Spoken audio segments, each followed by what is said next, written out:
Hello student, आज हम 10th class राजनीतिक दल के सेकंड वीडियो में हैं। आज हम पढ़ेंगे कितने राजनीतिक दल होने चाहिए। हम देखते हैं कि लोकतंत्र में नागरिकों का कोई भी समूह राजनीतिक दल बना सकता है। सभी देशों में बहुत सी पॉलिटिकल पार्टी होती है। भारत में ही चुनाव आयोग में नाम पंजीकृत कराने वाले दलों की संख्या 750 से ज्यादा है। लेकिन हम बच्चों देखते हैं कि हर एक दल चुनाव में गंभीर चुनौती देने वाला नहीं होता है। कुछ एक पार्टी ही होती है जो सरकार बनाने की होड़ में सक्रिय होती है। अब ये सवाल उठता है कि किसी देश में कितने राजनीतिक दल होने चाहिए। कई देशों में हम देखते हैं एक ही दल को सरकार बनाने और चलाने की अनुमति होती है।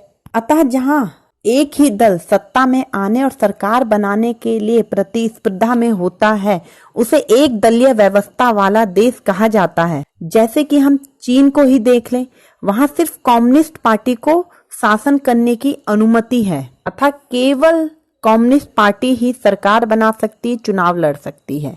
परंतु बच्चों, एक दलीय व्यवस्था को अच्छा नहीं माना जा सकता, क्योंकि इसमें तानाशाह की प्रवृत्ति बढ़ती है और इस प्रणाली में हम देखते हैं नागरिकों को कोई स्वतंत्रता नहीं मिलती। उनके अधिकारों का हनन किया जाता है, जो कि अलोकतांत्रिक है। यह प्रणाली निरंकुशता की भी जनक है। जैसे कि हमने कहा कि एक व्यक्ति के पास पावर होगी तो वो क्या हो जाएगा, निरंकुश हो जाएगा, तानाशाह बन जाता है। तो इस प्रणाली में ये भी दोष है। और यहाँ हम देखते हैं चुनाव केवल एक ढोंग होता है चुनाव कराना। जब एक ही पार्टी प्रतिस्पर्धा में है तो वही जीतेगी, इसलिए चुनाव एक केवल दिखावा रह जाता है। और कई देशों में हम देखते हैं दो दलों के बीच सरकार बनाने और चलाने के लिए होड़ होती है। उसे हम द्विदलीय व्यवस्था वाला देश कहते हैं।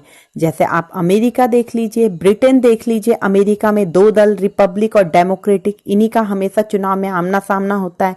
वहीं ब्रिटेन में देख लीजिए, लेबर पार्टी और कंजर्वेटिव पार्टी के बीच में चुनाव होता है, लड़ा जाता है, और इनमें से कभी लेबर पार्टी कभी कंजर्वेटिव पार्टी सत्ता संभालती है। और कई देशों में बहुदलीय व्यवस्था होती है, यानी कि बहुत सारे दल सरकार बनाने के लिए होड़ में होते हैं, प्रतिस्पर्धा में होते हैं। जैसे कि भारत, पाकिस्तान, कई ऐसे देश हैं। और ऐसी व्यवस्था में जब एक दल को बहुमत नहीं मिलता तो कई दल गठबंधन बनाकर भी सरकार बना सकते हैं। यानी कि एक दल जब नहीं जीतता तो 2-3 दल इकट्ठे मिलके सरकार चलाते हैं। 2004 के ही जब चुनाव हुए थे तो भारत में ऐसे 3 प्रमुख गठबंधन थे, जैसे राष्ट्रीय जनतांत्रिक गठबंधन, संयुक्त प्रगतिशील गठबंधन और वाम मोर्चा। इन तीनों ने मिलकर सरकार बनाई थी।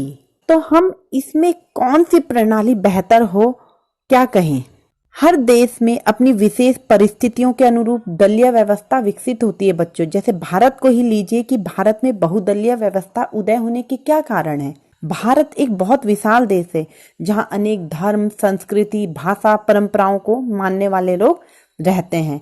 कई ऐसी विभिन्नताएं हैं इस देश में। एक या दो पार्टी इतने बड़े देश की इतनी सामाजिक विभिन्नता को समेट पाने में समर्थ नहीं होगी। इसीलिए यहाँ बहुदलीय व्यवस्था ही काम कर पाएगी, जो कि सभी नागरिकों के विचार, संस्कृति, परंपराओं का ध्यान रख सके। दूसरा, बहुदलीय व्यवस्था का एक गुण ये भी है, सभी वर्गों को प्रतिनिधित्व मिल जाता है, क्योंकि इसमें विभिन्न वर्गों के हितों का प्रतिनिधित्व करने वाले बहुत सारे राजनीतिक दल राजनीतिक व्यवस्था में रहते हैं और वे अलग अलग वर्गों की बात सामने रखते हैं। इसमें लोगों के विचारों की स्वतंत्रता होती है, लोगों के विचारों को महत्व दिया जाता है। मतदाताओं को चुनाव करने की स्वतंत्रता रहती है बहुदलीय व्यवस्था वाले देश में, कि वे जिस दल को अच्छा समझते हैं उसको समर्थन दे सकते हैं।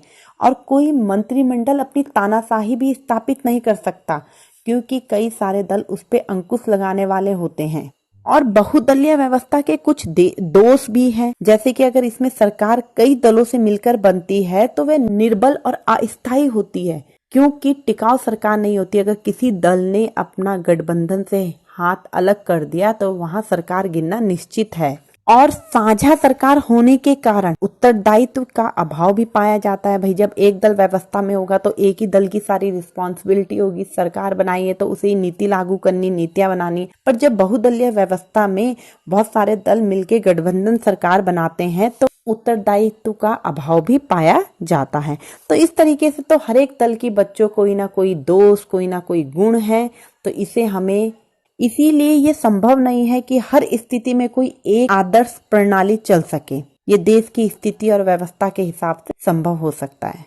अब हम राष्ट्रीय राजनीतिक दल की बात करते हैं कि विश्व की संघीय व्यवस्था वाले लोकतंत्र में दो तरह के राजनीतिक दल होते हैं। हम एक देखते हैं कि क्षेत्रीय पार्टी होती है, दूसरी राष्ट्रीय पार्टी होती है। देश की हर पार्टी को चुनाव आयोग में बेटा रजिस्ट्रेशन कराना होता है, पंजीकरण कराना होता है, और आयोग सभी दल को समान मानता है। पर बड़े दल को कुछ सुविधाएं दी जाती है, उन्हें अलग से चुनाव चिन्ह दिया जाता है जिसका प्रयोग उसके उम्मीदवार करते हैं, और इस विशेष अधिकार को मिलने वाली पार्टी को मान्यता प्राप्त दल कहते हैं। और चुनाव आयोग ने स्पष्ट नियम बनाए हैं कि कितने प्रतिशत वोट और सीट जीतकर कोई दल राष्ट्रीय दल बन सकता है, कोई दल क्षेत्रीय दल बन सकता है।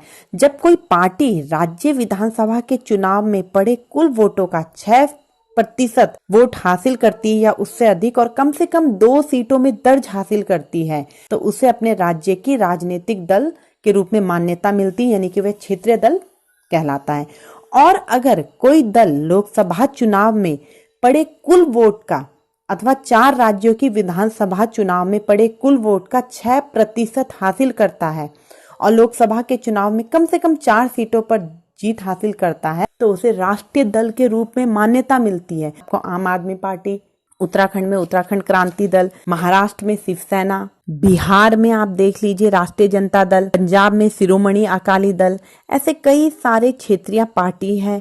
और वही राष्ट्रीय पार्टी की बात करते हैं हम तो भारतीय जनता पार्टी आपकी है, इसमें बहुजन समाजवादी पार्टी, भारतीय कम्युनिस्ट पार्टी मार्क्सवादी, भारतीय राष्ट्रीय कांग्रेस, ऐसे ये राष्ट्रीय दल हैं हमारे 6, राष्ट्रवादी कांग्रेस पार्टी, भारतीय कम्युनिस्ट पार्टी। तो इस तरीके से दल बटे हुए हैं।